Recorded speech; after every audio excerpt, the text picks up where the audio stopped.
Hello and welcome back to our lecture AsyncIO for network programming. So, let's talk about asynchronous client-server application. So, as we know, AsyncIO provides us a powerful foundation for building efficient and scalable client-server application.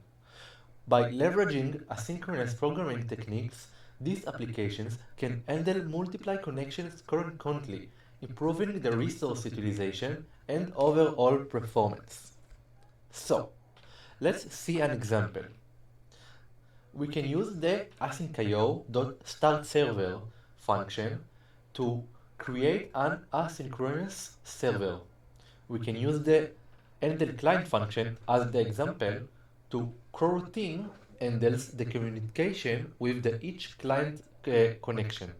The server reads data from the client, prints the received message, and sends the response back. So, let's dive into the code. As we can see, we have the if main equal main, and we, as usually, run the asyncIO.run, we run the main. In the main part, in the asyncdef main, we have the server. The server equal to await of asyncIO start server. So the asyncIO start server get by default three arguments. It gets the function to create the asyncIO server. This is the coroutine function, the handle client. It gets the IP. So localhost is 127.0.0.1 and it gets the port. In this occasion, it's 8888.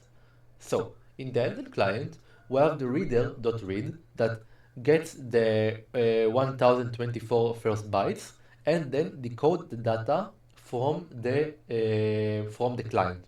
Then he print the data from the client, and then he responds back like ACK to the client, and he responds with hello client. We encode back the message because we first decode the data from the client, then we want to encode the data to the client, and then we use the writer.drain to send the data, and after that we close the connection with the writer.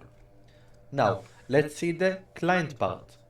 The AsyncIO open connection function is used to create an asynchronous client connection.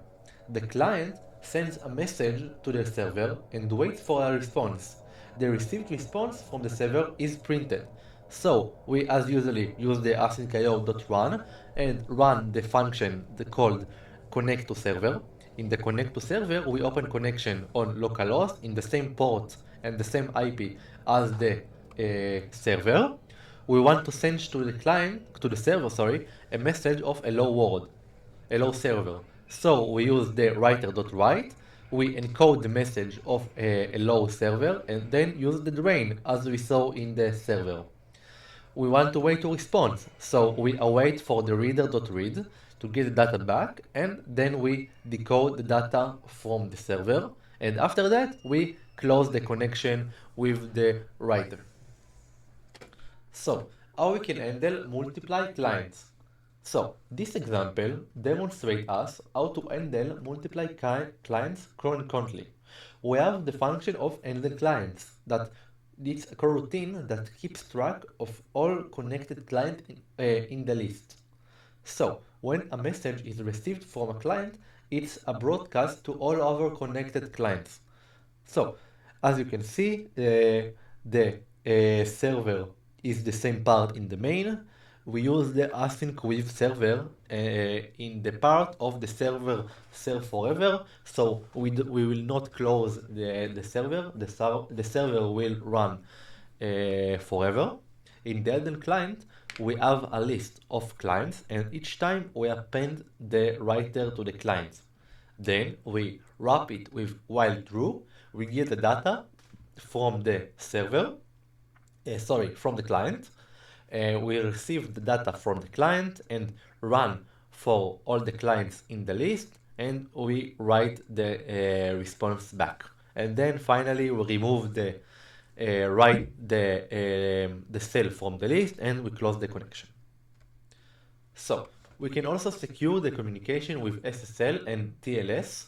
So, AsyncIO supports secure communication with SSL or TLS. The SSL module is used to create an SSL context with a server certificate and private key. We also have the start server function that accepts an SSL parameter to enable secure communication. So the main is the same, but we transfer to the start server the SSL context. The SSL context is from the function, the create default context, that from the SSL module, and we load the certificate chain from the server.crt. So, let's summary. The AsyncIO provide us the building blocks for creating efficient and scalable client-server application, as we saw in these examples. And the asynchronous server can handle multiple connections concurrently using the coroutines and the events loop. The asynchronous clients can establish connection and communication with the server asynchronously, as we saw in the list of the clients. And applications can handle multiple clients concurrently, enabling features like chat rooms or broadcasting message, as we already saw. So, in the next lecture, we will dive some code and we will write two modules. We will write a Python file for the client and Python file for the client, and we will see how they can talk together. Okay, I will see you there. Bye bye.